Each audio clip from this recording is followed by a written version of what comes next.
बदलापूर शहराचा झपाट्याने विकास होत असताना नागरिकांना मूलभूत सुविधांसाठी संघर्ष करावा लागत आहे.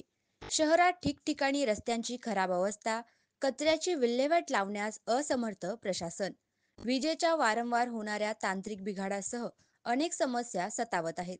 मात्र या सगळ्यात सर्वात गंभीर आणि तातडीची समस्या आहे ती पिण्याच्या पाण्याची. शहरातील बहुतांश भागात नागरिकांना पुरेशा प्रमाणात पिण्याचे पाणी मिळत नाही. दुसरीकडे बदलापूर बॅरेज डॅममधून शहराबाहेर पाण्याचा पुरवठा केला जातो, पण स्थानिकांना मात्र रोज चणचणीत पाणी टंचाईचा सामना करावा लागतो. याच पार्श्वभूमीवर शिवसेनेचे शहर प्रवक्ते आणि प्रभाग क्रमांक 7चे विभाग प्रमुख सुदाम गुघे यांनी पाणीपुरवठा अधिकारी कुळगाव बदलापूर यांच्याकडे पत्राद्वारे निवेदन दिले आहे.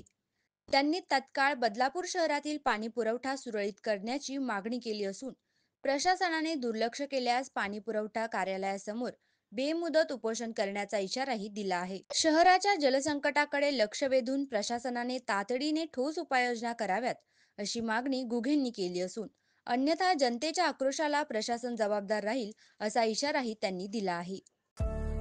तुम्ही ही स्टेशन जवळ टाउनशिप प्रोजेक्ट मध्ये फ्लॅट शोधत आहात का? तेही उत्तम सुविधांसह आणि नामांकित डेव्हलपर कडून.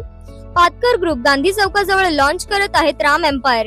या प्रोजेक्ट मध्ये 1 BHK, 2 BHK आणि 3 BHK स्कायडेक होम्स तसेच 10 स्क्वेअर फीट पोडियम एमिनिटीज आहेत. हा प्रकल्प वेगाने विकला जात आहे. गुढीपाडव्यापर्यंत विशेष लॉन्च ऑफर आहेत. तर मग आजच व्हिजिट करा. धन्यवाद.